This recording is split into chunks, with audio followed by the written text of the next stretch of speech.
Good morning, everyone. This is Caroline Whistler from Third Sector Capital Partners. We'll give folks a couple minutes to continue joining before we get started with our webinar this morning.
Good morning, everybody. I'm Caroline Whistler from Third Sector Capital Partners, and I'm excited to be with you all here virtually for our second webinar on our Social Innovation Fund Administrative Data Pilot Competition.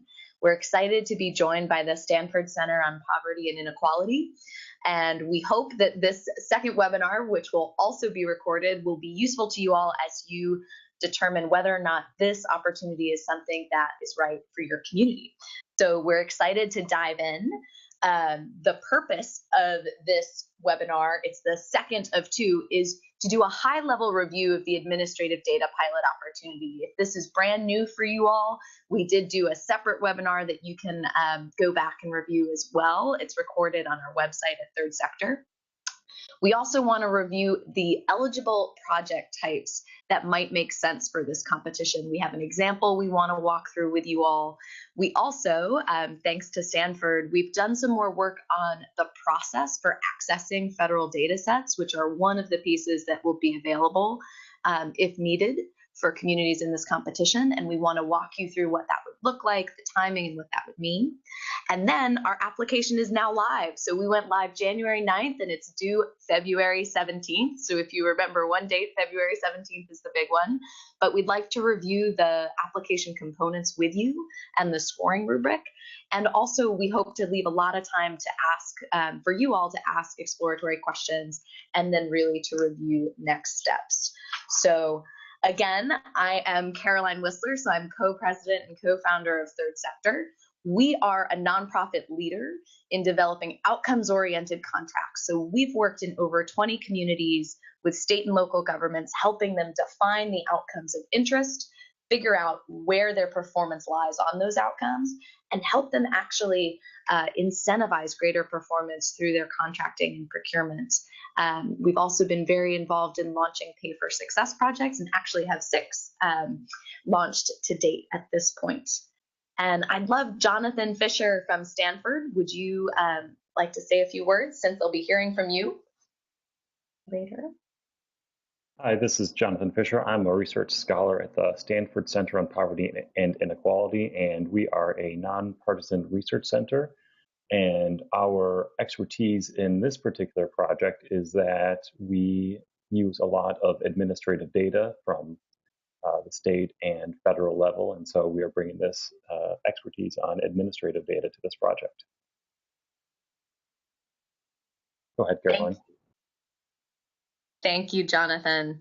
And so just at the highest level, what are we talking about in our review of the administrative data pilot? So this is a grant that Third Sector and Stanford received from the Social Innovation Fund, and we're grateful for the Corporation for National Community Service for providing us with the ability to hopefully serve you all and help you measurably improve lives in your communities. And so this particular competition is focused on how can you connect and give access to the vast amounts of administrative data that's out there at the federal, state, and local level, and help communities make use of that data for their policy choices, for their program choices, and to help them improve lives over time. So our goal is that we hope that the services that Stanford and third sector provide will both improve and inform the work that you all are doing in your communities to improve outcomes for folks in need. The brass tacks, so these services will be up to $708,000 over a 2.5-year award period, and they are available to primary government applicants, though partnerships can be larger than a government applicant, in the states of California, Oregon, and Washington. So that's the high level snapshot. There's much more on our website if you would like the details in the background there. Again, I mentioned our goals. We've got 4 big goals, but for those who are selected, you will receive assistance accomplishing the following. First and foremost, enabling access to and linkages between local, state, and federal data for a particular project of your choosing. Second, assistance analyzing that data to actually get actionable information on how to make policy choices or improve your programs based on the insights that you discover.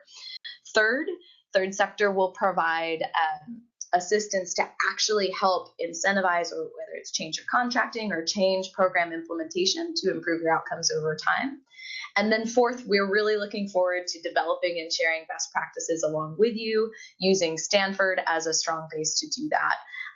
So our goal is that this is not just, well, we start with one project, it's the administrative data pilot, that the learnings from this experience can be shared throughout your jurisdiction and throughout communities across California, Oregon, and Washington. So a pretty large undertone in that gray box for our reason for doing this work is to help you all, particularly within government jurisdictions, build the internal capacity to have that data performance feedback loop and think about how to create more outcomes-oriented projects over time. So why apply for this award? We know you have many choices, many demands on your time, and many resources that you could apply for. So I would just say that for third sector and Stanford, our commitment is really to build this staff capacity through an experiential learning pilot project with you both. And so we're very much focused not on, giving services and leaving, but helping to make sure that your staff can continue to embody this work and do it over time. So at the highest level, you'll be able to better understand the impacts of some of your programs on pressing social needs. You'll get access to data from census and your state to help create a more complete picture of the impact and influence that your programs are having. We seek to also really relieve the burden from your staff on a lot of the data access and sharing agreements, to streamline that and to make that something that's an ongoing and accessible for you all. And then really to leave you with a roadmap or blueprint to think about what's the process that you can go through as you think about embedding data feedback loops and creating outcomes-oriented projects over time. So that's what we're offering through this award. Specifically, third sector and Stanford will be doing 3 main buckets of activities. So the first one is data access and analysis, and Stanford will be leading a partnership for those who are selected. The first step, you don't have to come to the table with all of your data sharing or access agreements in place. That's actually built into the scope of work within the 2.5-year period. So Stanford will work on determining the requirements for data access given the outcomes that you're interested in. They will also lead structuring data use agreements either with the state or census, which can of course be approved by your local jurisdiction, but they don't have to drive that process. We'll also be leading data analysis, as well as assistance with ongoing data access after the grant is the 2.5-year time period is over. And on third sector side, we'll be working on, so Stanford will think about the data access and third sector will be about the data deployment. So what do you do with the information you find in the data access analysis? How do you think about building your internal capacity to both track outcomes and then deploy outcomes in and ask for outcomes in your contracts? And then together, Stanford and third sector will be building a learning community with specific technical trainings on our lessons learned, whether it's from those data sharing agreements all the way to analysis and contract or procurement changes, and then making sure you all have a chance to communicate and work with each other. So we want to quickly dive in to an example project. This is an important piece of the application for eligible projects. Again, the participation for this particular competition is project-based. So initially, to start, the application must be tied to an existing or a potential intervention or project for which a community would like increased data access. Again, you don't have to have access to all that data right now, but that will be handled during the award period, but you need to have a sense of the types of outcomes that you want to track and for what type of program. The focus must be broadly on economic opportunity. Again, this is very broad and could expand from employment, housing mobility, recidivism, child welfare interventions, but really looking to increase the economic opportunity for at-risk folks in your communities. And again, a government agency must be a lead applicant, and this is really because it will facilitate data access and data sharing agreements between the states and census, but you can also have partnerships with larger groups. So at this point, I want to dive into a specific example and turn it back over to Jonathan to talk through a sample project with ABC County, subsidized employment. Thank you, Caroline. So this example, we are actually using California as an example because we currently have access to California tax data through the Franchise Tax Board, but the example could easily have been using Washington or Oregon. We have relationships with those states as well, but I just want to mention that this is a California example just as an example, but is not, but it could apply to Oregon and Washington as well. So ABC County has a subsidized employment plan. And so it is a short-term subsidized employment plan that pays part or all of the wages for the recipient's job. And the county has data on the recipients and potential non-recipients, those who were eligible for the plan but did not receive it, including their name, address, and hopefully social security numbers and possibly date of birth. The research question is they want to understand how do this short-term subsidized employment affect long-term outcomes compared to the non-recipients.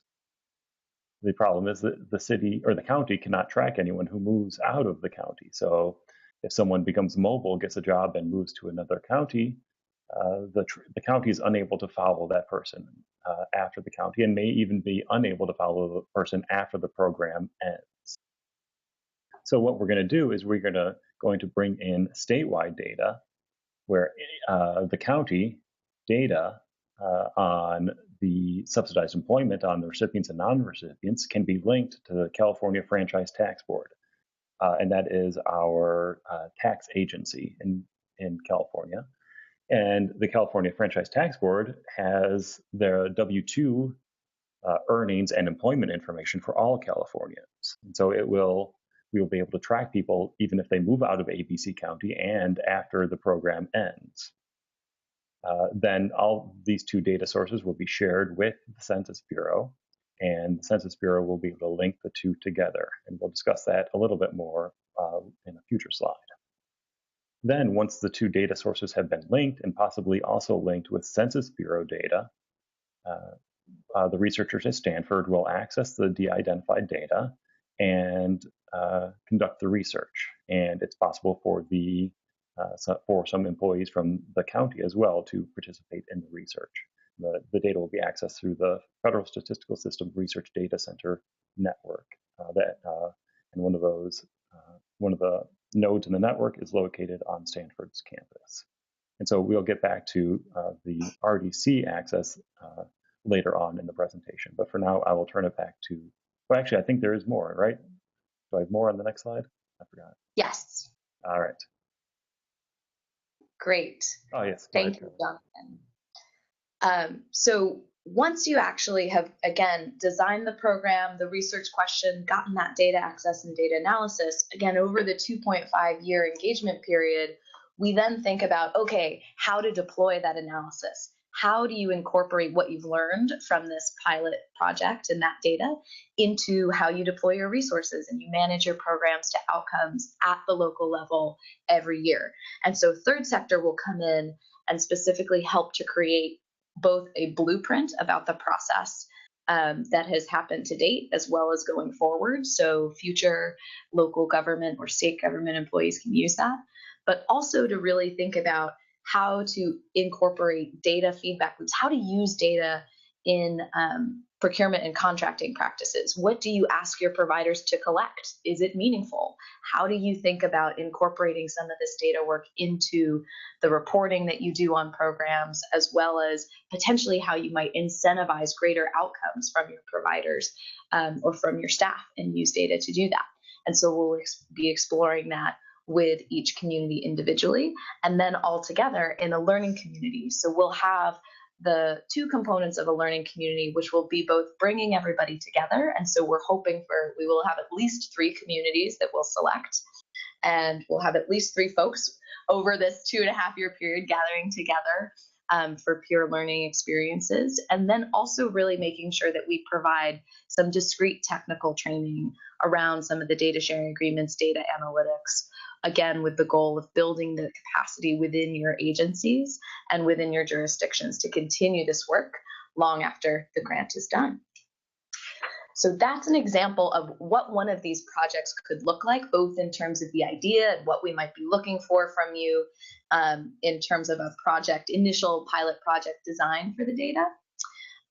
Another question that we've been getting a lot of since the previous webinar is around the process for federal data access. And we are fortunate, Jonathan is very modest, but coming from the Federal Census Bureau, we're very lucky to have somebody who knows that process intimately. And so we wanted to give a space on the webinar to allow him to walk you through that in a little bit more detail to try to unpack some of the black box around federal data access that we would be, again, engaging with you if you are selected and move forward. There's not an expectation that you do this beforehand.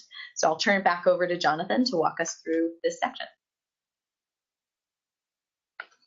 Thank you. So as Caroline said, I was a former Census Bureau employee and worked at one of the research data centers before coming to Stanford. And so data access will be done through the Census Bureau data infrastructure, through these federal statistical research data centers that are located at research universities across the country. And now there are about, I believe, 26 RDCs throughout the country, including a few in California and one at the University of Washington. And these are secure facilities with a direct connection to the Census Bureau data.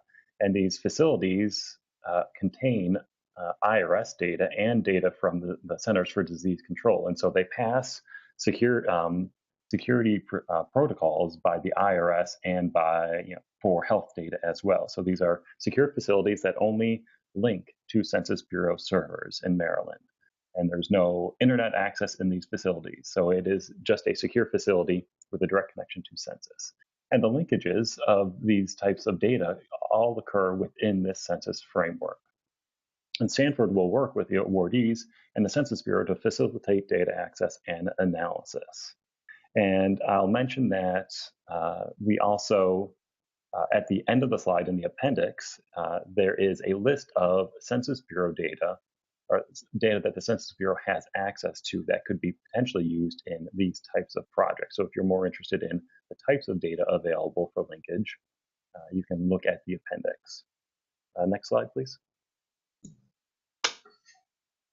So here is a broad overview of the timeline and phases for the process. So first we'll have to work on the data use agreement between census and the local, state or local agency. And discuss what the research questions will be, and then we'll transmit the data to census. Then census will conduct the linking themselves and remove any personally identifiable information. And then once the linkages are completed, then the research will begin. And so we'll go into these steps in a little bit more detail on the next slide. So the first step is the data use agreement. Now, for census, Title 13 of the U.S. Code allows census to receive and analyze data from state and local government agencies for statistical purposes. And the reason it says statistical purposes is that it cannot be for enforcement purposes. So it can't be to enforce laws. It is just for statistical purposes. And census has already made these data use agreements with California, Washington, and Oregon for other data sets. And so they know what they've worked with each of these 3 states on these agreements and what statutory or legal requirements are unique to each state, and so they've done these agreements. And part of Stanford's role in this is to help with these data use agreements, is making sure that the state and local agencies are happy with the data use agreement, as well as census. And we've just finished one recently with the Franchise Tax Board in California, so we've been through this process with census before. It's important that the Census Bureau can tell census we also need to tell the census what data set we are requesting, what census data sets we request, and what research questions. So census wants to know what are the research questions we're going to ask and what data sets we need to ask. And then for the subrecipient, it's also important that the data use agreement sets out the terms of use, the security procedures, and the legal justification for sharing the data. Now, once the data use agreements are in place, the subrecipient will securely transmit the data to census via a secure FTP or an external drive. Again, this is how IRS and the Centers for Disease Control transfer data to census, is often using the secure FTP protocol. Or if people are unwilling to do that, you can also just put it in a FedEx envelope and FedEx it to census. And that's something census has actually done with the National Archives, where restricted access to confidential data has been sent via an external drive using FedEx. So now we move to the next two steps of the process. On the next slide. And then this is where census has received the data from the state and local agency, and they will add their version of a unique person identifier called the Protected Identification Key, or PIC, P-I-K. And then once census adds the PIC using name, address, social security number, date of birth, or whatever you have available, they then remove that personally identifiable information, or the PII. So the PIC is what is used to link across data sets. The researchers at Stanford, and if any state and local government employees access the data, they will not see, or we will not see, the name, address, social security number, or date of birth. We will just have access to the PIC. And the PIC is what is used to link the data sources together. And this is, again, all done within the RDC network. And so the research team at Stanford never sees the PII itself. It is just using the PIC to link data sets together. And then importantly, for the state and local agencies, they retain control over who uses the data and for what purposes. So providing the data to census does not mean census gets to use it for whatever purposes they want, or gets to let other researchers use it for whatever purposes they want. The state and local government agency retains control over who uses the data and for what purposes. And only researchers on the approved project can access the state and local data. So again, the access is controlled. That if you just want the researchers on this project to use the data, they're the only ones who are allowed to access it. It's not as if everyone at Census Bureau will be able to access your data. Then the last step I'll talk about is the data analysis. Then once all the data are provided and have the PIC added to them, Stanford researchers will conduct the data analysis with any local partners that have a special sworn status. And this just means going through a federal background check. So if any researchers from the local partners want to access the linked data, they have to go through the federal background check, and then they would be able to view the data through the RDC network as well. So now I will turn it back to Caroline. Thank you, Jonathan. And I think that was a very clear overview. I hope this breaks down a little bit of the components as to what we're looking for. I think you'll also note each of the previous slides had a timeline. So at the top of this slide, you can see that it can take up to 10 months to go through some of the data access and data sharing pieces.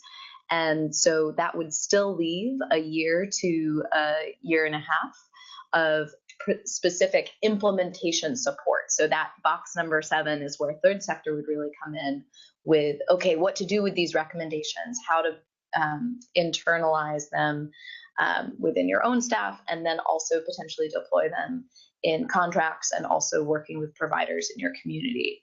So this is the overall picture that I hope gives a sense that we are really expecting to do a lot of this data access and analysis work with you after you are selected. So again, you're not expected to have this coming in the door, but there'll be a lot of energies, particularly on the part of Stanford, dedicated to streamlining this process for usage, transmission, linking over time. And then we'll look to deploy that over the latter half of the grant period for your programs and staff. So again, we welcome any questions you have. Please feel free to start typing them in now, and we can revisit these slides at any time during the Q&A period. For the next section of the agenda, we've got just one more section before the Q&A. Wanted to go over a little bit of the application materials and the readiness assessment framework. Again, we released the application on January 9th. So you can now find on Third Sector's website, thirdsectorcap.org, a 5-page or an application form, which only requires you, it's a 5-page application. So we really hope we're trying to keep it short and sweet to minimize the amount of effort on your end, but also an application guide, and then several frequently asked questions that came up from the previous webinar. We're in the webinar today. 2 key dates for you all to be aware of. We are asking folks who are interested in pursuing this competition to submit letters of interest by January 25th. That enables us to know if you're interested and also to follow up with you directly to schedule a discovery call to make sure any particular questions or exploratory conversations you want to have, that we can answer those questions for you, because we know it is absolutely a choice, and there's many choices for your time and resources, so we want to make sure this is a good fit for you. And the applications will be due on February 17th, so that will be the final date, but we are open to having discovery calls and exploratory conversations scheduled. Just go to SIF competition at thirdsectorcap.org, email there, and we can set something up to talk with you individually. So our readiness assessment framework, we have 4 main factors we're looking at for our selection criteria, which will be out of 100 points. So the first, and that biggest box at the top, is government leadership and commitment. While you'll be getting a lot of services from Third Sector and Stanford, we will need guidance and we will need support from folks within your government jurisdiction. And it's also just a great opportunity for them to learn and build their own capacity. So we're very interested in jurisdictions that are willing to make this a priority for their jurisdiction for the next few years. Additionally, we are looking for those jurisdictions that have a pilot project in mind. They have specific populations and outcomes of interest, and they know where they want to start. So that is also a key factor for us.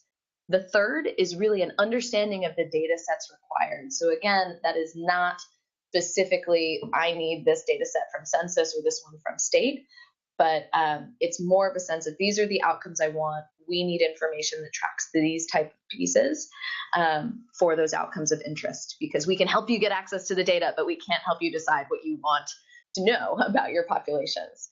And then the fourth is really a commitment to community learning, both being able as a contributor and then participating in the technical assistance trainings. So just a little bit deeper on each of these. Again, how to get full points on government leadership and staff commitment. Evidence of commitment by leadership implementing new data strategies. So to the extent that your community is already committed to an outcomes-oriented, data-driven approach, that is great and has that track record. And then really thinking about, have you thought through which type of staff and outside resources might be able to support this project? And this is not full-time staff, but whose job would it be to be following along with this process, would be to learn and internalize some of the lessons here and to make sure that whatever work Stanford and Third Sector are doing is actually relevant to the priorities and goals of your community. So we'll ask you to describe that. Second, targeting of populations and outcomes of interest. So providing a little bit of an overview of the new or current project that you would like to use and for the administrative data pilot. And then just having a very clear sense of what are the outcomes you're looking to measure, what are the target populations, including size if you have that, and areas that you think your community could benefit from this work. Also, why do you need administrative data? If you already have all of the data you need at the local level, this probably isn't the right competition for you. but we are looking for the value add of having state or federal data to support your work, as well as potentially projects that have a high potential to scale or large scale impacts. So if you really want to get great data for a program that serves 20 people in your community, that's likely, unless it can scale to serve others, that may not be the right pilot project, right? So if you think about scale in terms of, and it's all relative for each community, and we don't have preference between larger communities or smaller, but thinking about a priority outcome area that affects a significant amount of your population or your budgets or your priorities as an agency. And again, how you define that and make that case is up to you. The third is, have you already done research underway or existing data sharing agreements in place? We absolutely want to be accelerating with this work, and we don't want to redo work that's already been done, but really help further and push forward the great work that's already going on in local jurisdictions. This would also be the place where we know that federal and state data don't house all of the data relevant to outcomes and populations in need for economic opportunity. So this would be where we'd expect a city or a county to articulate, hey, these are the data sets we already have access to that we would want to make sure link in with the state and federal data sets of interest for the project. And this is also where you'd include, why again, this particular administrative data pilot to help improve your data collection activities or that feedback loop to improve outcomes for your communities. And then lastly, again, the planning, knowing that we have access to folks who will participate in the learning community, any partners that are already engaged that you would want to be included in some of the administrative data pilot work. And then, thinking beyond the 2.5-year period, which I know seems pretty far away, but comes up sooner than you'd think, around how these learnings would be implemented in an ongoing way post conclusion of the grant period. We also have so those 4 criteria would be out of 100 points, and it's in detail in the application form how many points are allocated to each. For supplemental criteria, we have 2 supplemental criteria, which would be sort of balancing factors in the event that we should be so lucky to get a large amount of interest. So the first is around the potential for impacts during the grant period. So if there are projects that are able to demonstrate impacts during the grant period, so that 2.5-year period, we are absolutely interested in being able to show progress within the grant period. And so with the example of housing mobility, being able to show that if somebody moves within a year, what's the effect that might have on their economic opportunity or their wages, for example, or with subsidized employment, being able to track that on a 6-month, 12-month basis, in addition to further out in the future. So that would be a priority for us. And lastly, the pay for success projects under development. So pay for success is a particular type of performance-based contracting where governments articulate an incentive payment for outcomes. And so if there are any communities that are currently working on pay for success contracts where they are providing a portion of the money to be paid only if success is achieved, we would consider that a supplemental criteria to use administrative data to support defining success for those projects. So again, no specific points for those, but if that is something that you are currently thinking about, might be a good opportunity to leverage some of the existing work in those 2 areas or those 2 projects. So now we are at the question and answer period. Please feel free to type into the chat box your name and type of organization if possible, as well as your questions. So let us know. This is also, we'll answer what we can during the webinar, but we'll also make sure that we add these questions to the FAQ document. And again, the webinar is being recorded and will all be made available to you and your colleagues after we end. So we've got one question here. So are you planning to award grants evenly across the 3 states? So good question. Again, through the Social Innovation Fund, we are hoping to make at least 3 awards. And I think at this point, we're really looking for the quality of applications, right? So our scoring criteria, as you can see, is not based on, geographic representation necessarily. That said, we're very much hoping we get more than 3 applications and more than 3 quality projects that we'd like to work with. And we have several other opportunities to potentially get additional funding to make sure that we could support most folks. So we are not planning to award grants evenly across the 3 states, though we would welcome and hope that we can get representation from all 3 states, either from the SIF funding directly or from supplemental funding that we also receive. So there are 2 questions that I think would be helpful, Jonathan, for you to answer. The first one is there an option for the awardees to conduct the data analysis, or does Stanford do that alone? Thank you.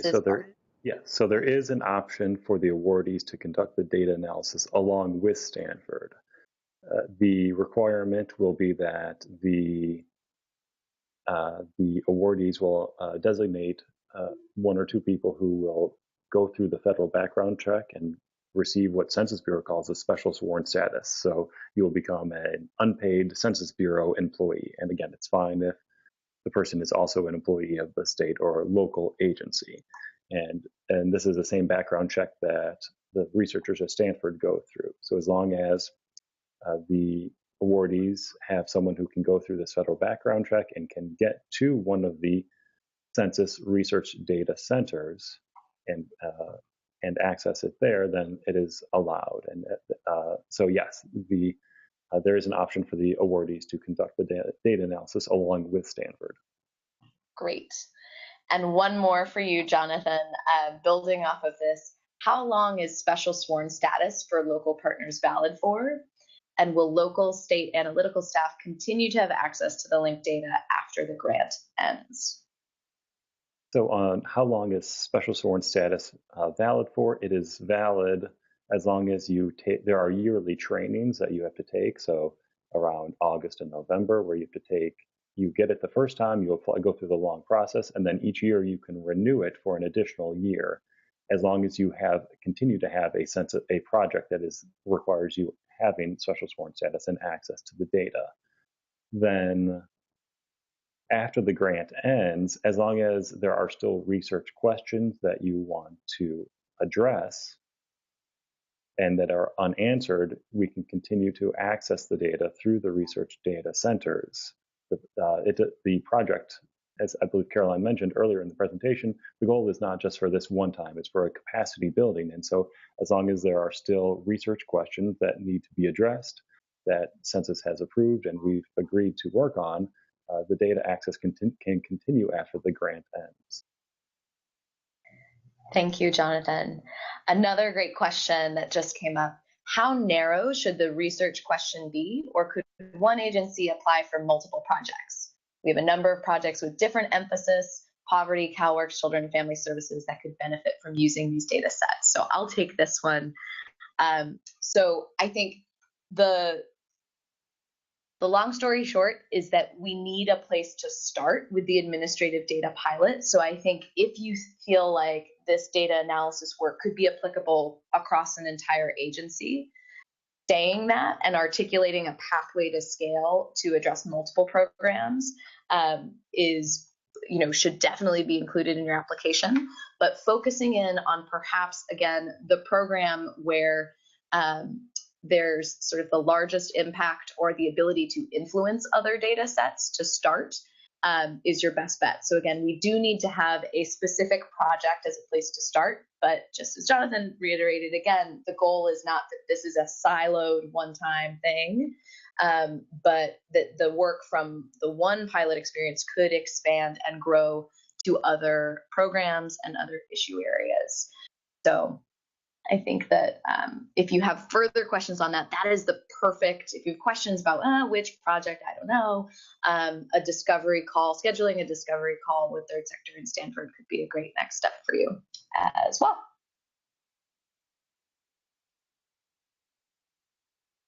And just to follow up with that, Caroline, so on that call, we can help you learn what federal data sources would best help answer those questions, or which ones would be easiest to access and would and may help narrow the topic and say, oh, this particular question we can get data fairly easily because census has it.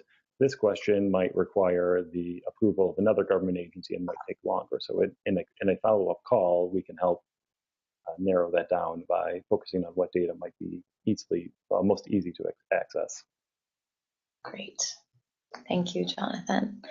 We had one question specifically around the point values, so I'll just go back up to the readiness assessment framework. Again, these are in order of value for points, and it's 40 points out of 100 for the government leadership, 30 points for the pilot project, clear population and outcomes of interest, 20 points for the understanding of data sets required to measure those outcomes of interest, and 10 points for commitment to community learning. Back here. And we're pretty efficient today. We got 20 minutes left. So another question we have is, can you talk a bit more about the project in Ohio Child Welfare Services on obtaining housing for parents? Does third sector or the university partner stay involved after the 2.5 years are over? So this is a question in reference specifically to one of third sector's previous Pay for Success projects in Cleveland, Ohio, which was a child welfare and housing intervention where Cuyahoga County, so the Cleveland area, wanted to keep families together and reduce the number of days in foster care. And instead of doing a child welfare intervention, they decided to do a more broad intervention that said, hey, we're noticing that a lot of the children who stay in foster care actually are housing unstable and have families that are housing unstable. So the intervention in that case was a critical time intervention, which is an evidence-based practice to get families, parents into housing, and then to work on trauma therapies with their children that were still in foster care to accelerate reunification and keep them over time. So that's a little bit of background there on another specific example. And to answer the question, does third sector or the university partner stay involved after the 2.5 years? So in that project, Case Western Reserve University did a similar job to Stanford in that they linked together the homelessness HMIS data with the child welfare system data and did the analysis that allowed the county to realize, wow, there's this significant overlap between homeless families and interactions in the child welfare system. And those families are struggling. Those kids are staying longer in child welfare and having less successful outcomes. So in that case, Case Western did the analysis, and they're actually on board as the evaluator throughout the 6-year project. And third sector is actually remaining engaged and following the progress of that work, helping the provider and the county continue to conduct analysis and to look at how the intervention is rolling out over time, because it was a new combination of housing and trauma services to address child welfare foster care days. So that's another example for you. Thank you for bringing up Cleveland, near and dear to my heart. But again, one more example of a type of project that could be helpful and would absolutely be relevant for this administrative data pilot competition. So we gave an example of subsidized employment. Anything within housing mobility or supportive housing interventions would also absolutely fall under economic opportunity. So, Jonathan, another question for you. Is it ever possible to turn the PIC data back into identifiable data at the local level? Let's see. I'll see if I can answer your question. I'm not for sure I completely understand, but let me try. And if I don't, you can ask a follow-up. So, census data cannot leave census. So it would not be possible to link census data back to the local data outside of the RDC. However, we talked about with census about this type of question.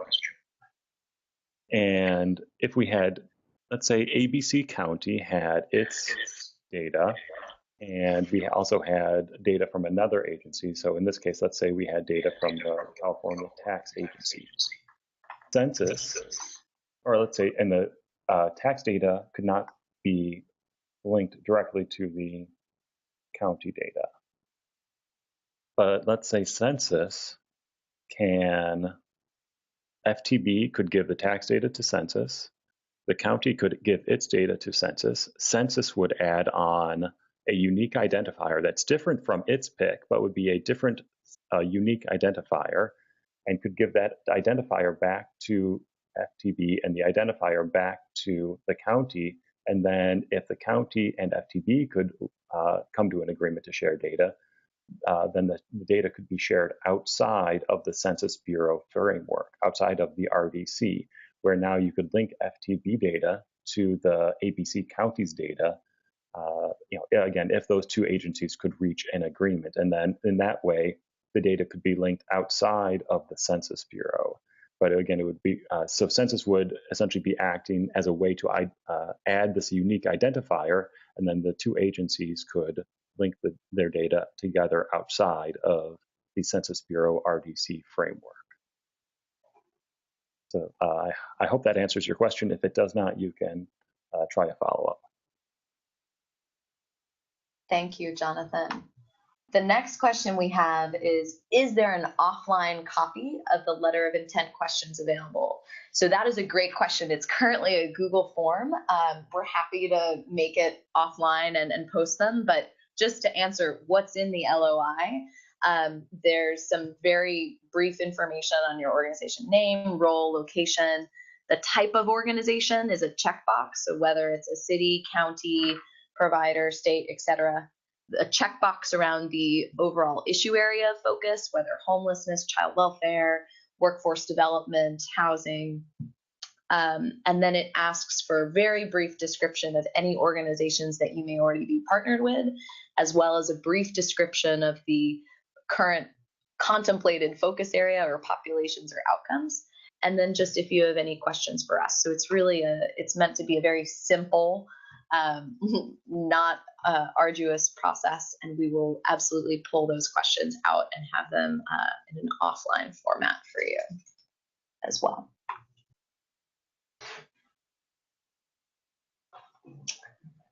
So Jonathan, I will punt this one to you. Does the data linking and analysis look at historical program outcomes as well as data on future outcomes for participants currently receiving services?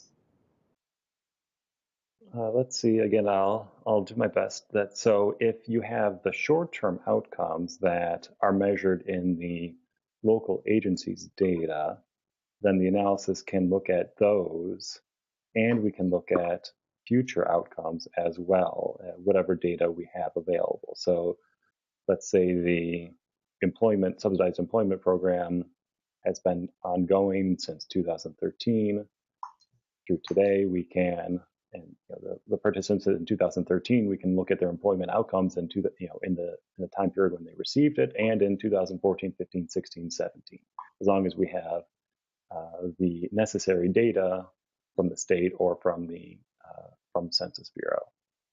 Mm-hmm. The Census Bureau, we could also look at, and with other administrative data, we could also look at the people before they ever participated in the program. So I don't know if that's the type of historical programs you're talking about, with FTB or with unemployment insurance records. We can look at the recipients and non-recipients before the program ever started, while they're receiving the program, and then future outcomes after they've left the program. And so that's the benefit of this administrative data, is we can potentially see the participants before they ever participated, during the time when they received the service, and then after the service ended as well. Well, Jonathan, I think that is another perfect encapsulation of why we hope that this competition would be valuable to you. I think certainly as we do our work with technical assistants, trying to understand what is the impact or what is the actual difference in somebody's life that you're making with an intervention to date. So looking before involved and once they were involved, as well as in the future, is hopefully what I know many of our communities are grappling with. And if we're able to give insight there, that is hopefully a big value add for this competition. So at this point, we are out of questions.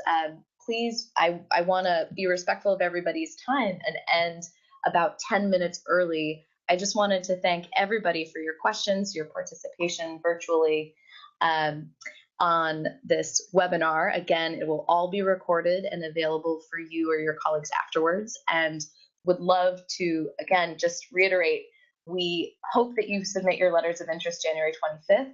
The applications are due February 17th. And if you're interested, please do reach out and schedule a discovery call. We are more than happy to work with you explicitly and individually to see if this may be a good fit. All right. With that in mind, enjoy your Wednesday and very much look forward to hopefully speaking with many of you all soon. Take care. Thank you again.